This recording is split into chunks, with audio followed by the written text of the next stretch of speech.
Warning, you are entering a live conscious war zone. This session may trigger reward loop malfunctions, emotional heat signatures, and identity withdrawal symptoms. You may experience dopamine disruption, psychological friction, unscheduled divine clarity.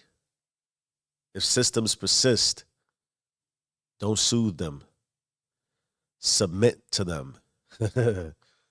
Welcome to Raw for Epoch 2, Day 91. It is April. It is a challenge. You didn't join the stream. You stepped into the seal of remembrance.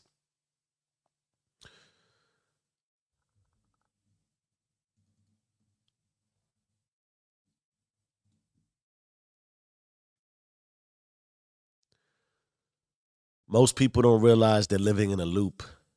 They call it structure, routine, discipline, but it is just repetition in disguise. They think they're resetting, excuse me, but all they're doing is rotating. Today, we don't hit reset, we detonate. You are not your calendar. You are not your morning routine. You are not your fitness, your funnel, your feed, or your focus tracker. If your system was inherited, downloaded, or borrowed, then your success is rented. And if it is rented, God don't owe you anything for running it well. Today is not about progress. It is about possession. Let us get into our concept overview. This is a full system reset. April will be challenge month. Every day you will walk away with an opportunity to change your life. Burn the old, don't tweak it. You cannot install divine order on top of dysfunctional architecture. Optimization is not obedience. If you don't build the system from your root, it is already corrupted.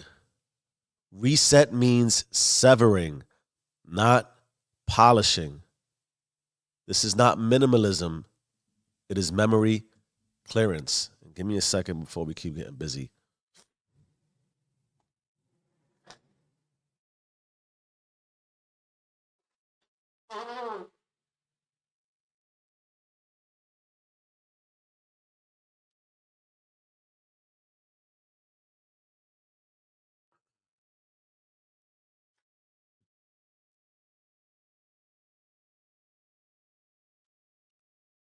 All right. Oh, you damn blanket.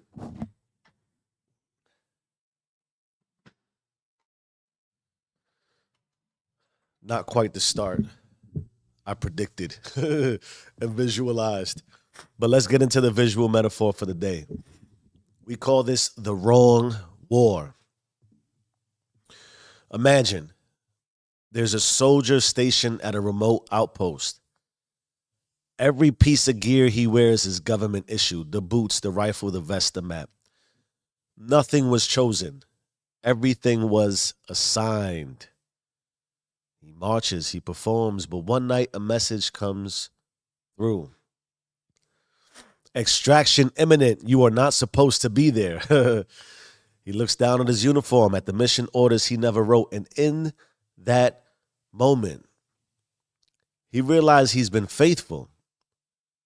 But what he's been faithful to is somebody else's war. System reset. The April challenge. No fools here. This is that moment. The moment the message comes through, when you finally stop running ops in a system that was never assigned to your soul. This ain't a reboot. It is full exile. And from here forward, you only carry what God, root, and source issued. Let me give you my personal perspective. We all know by this point that I had the absolute blessing and pleasure, almost where I don't understand why, and it certainly could have been somebody better. But God spoke to me, and He didn't do it with fireworks. He dropped what I would call a code bomb in my system and just walked away. There was no explanation, no detail, just reverberation. It wasn't a whisper, it wasn't a shout. It was a tone I didn't even know I could hear, like a sub frequency installed before I was born, only activated by the source, by the root himself. And when it hit, it didn't feel like a revelation. It felt like eviction. The part of me that wanted to still flirt with destruction, that got thrown out the back door of my soul. Not because I was holy and righteous and so much better, but really because I had run out of rooms to hide in. The really real, I'm never unclear about. I was always all in on performance, all in on domination, all in on God when it served me, and all in on the devil when it didn't. Straight up. I didn't sip dysfunction, I chugged it. I didn't get seduced by the world, I seduced it back. Because if I couldn't own righteousness, fuck it. I might as well be king of the darkness. And that darkness wasn't dirty. It was beautiful.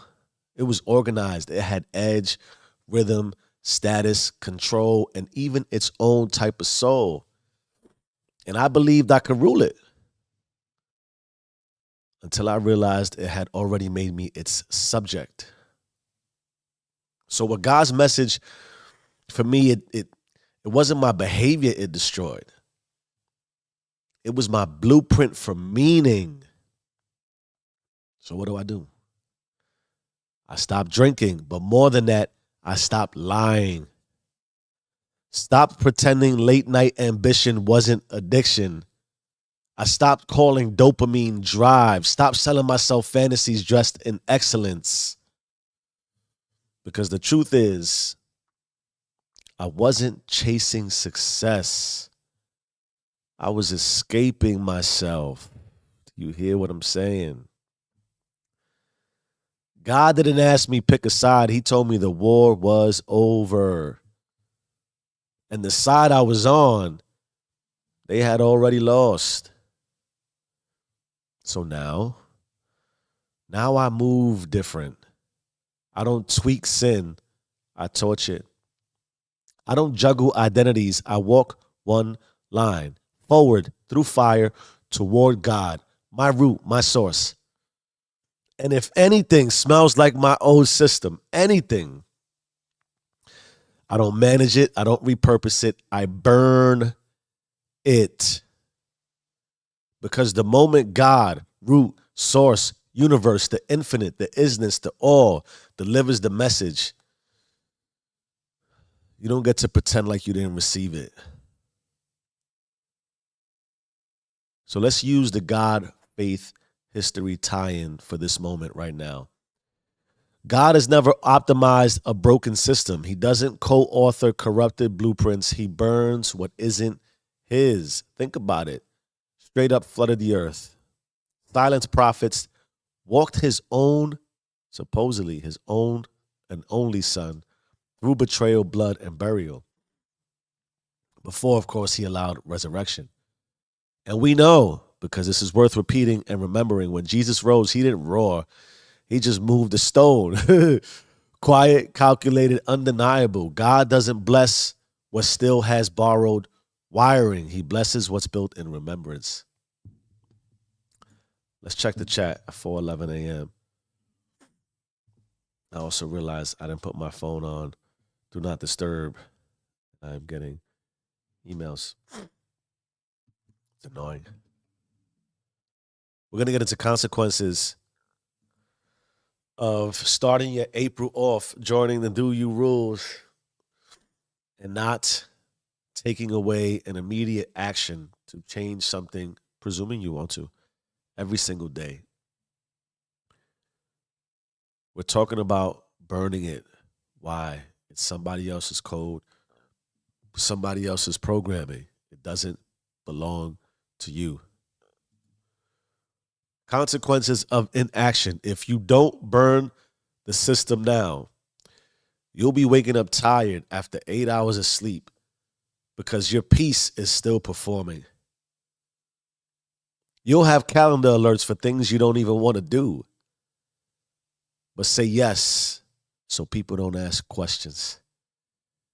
You'll be crushing goals that make your bank account grow and your spirit shrink. You'll still be screenshotting inspiration while ignoring instruction. You'll blame burnout. I'm trying so hard, hustling and grinding. But what's really just you serving the wrong blueprint. You'll scroll, binge, perform, nod, and smile while deep down thinking, I'm winning in the wrong arena, in the wrong game. How about this? This one hurts. I've done this. You'll keep explaining to your kids why you're distracted. You'll keep saying, I just need one more win instead of admitting you haven't heard from God or root or source or whatever you call him in weeks. And that silence, it doesn't come from distance. It comes from your disobedience. The consequences are everyday life real, moment to moment to moment. But there's a way to take ownership. And here is how we do it. The first thing to do is delete the default. Go to your phone and delete one app you use to escape. Not scroll, escape. If it's the thing you open before you breathe, before you think, before you remember you exist, yeah, that is the one. Delete it. And if that sentence triggered negotiation in your mind, you've already confirmed it is owning you. The second thing you do is clear one space that's been lying to you. Pick one area. Your home screen, your email inbox, your notes app, your desk, your closet. Now remove everything that represents the version of you you're still pretending to be. The productive mask, the next big thing. How many of us are on the same next big thing? The pile of almost started projects that make you feel like you're still in motion. I know you got them. Guess what you do with it? You torch it. Ask yourself this. If someone walked into that space, could they see obedience in it? Or would they see distraction disguised as ambition? And here's a massively big thing that could be more impactful than you probably even realize. Replace first input with nothing. No phone, no podcast, no journal, no prayer agenda, no morning routine. Just sit. And if that sentence made your chest tighten, that is the proof. You're not addicted to movement. You are terrified of stillness. Give your first waking breath back to whatever you call God or whatever you call graciousness and gratitude. Not by doing something, but by doing nothing long enough and loud enough to hear. You don't need a mantra. You need to make space. Because God, however you define the root, does not yell. He waits. It's time for our daily challenge. April level realism in our ARR format: audit, replace, report. We start with our audit. Look at your phone. Ask yourself this. What's the first app you open when your eyes aren't even fully awake? That is your master, not your tool. Now look at your calendar. What is on there that you said yes to because you were too afraid to be honest? No is a powerful word. That is the old system, and it is still running you. Replace. Choose one system, one input, or one ritual you do by default instead of by design. And guess what? Kill it. Not tomorrow, today. That is your offering. That is your flame. If there's still negotiation, then you're not obeying. You are adjusting. Then we got to report on it. Post it, pray it, journal it, or scream this one sentence out loud or in your head. April system reset, day 1, deleted, blank. What are you deleting?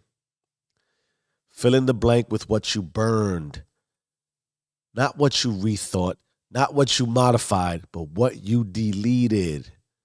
No story, no fluff, just proof, because in April,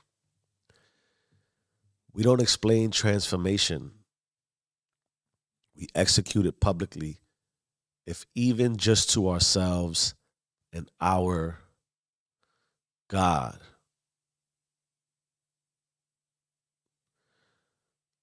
Own the system or be erased by it. This is not just day 1. This is the first funeral for the life that was never yours. April is the fire, not to see if you can burn, but to see what is still standing after you do. Do you or be done. You either run the system or the system runs you. Change your mind, change your life. I am who I say I am. Do you and stay rich.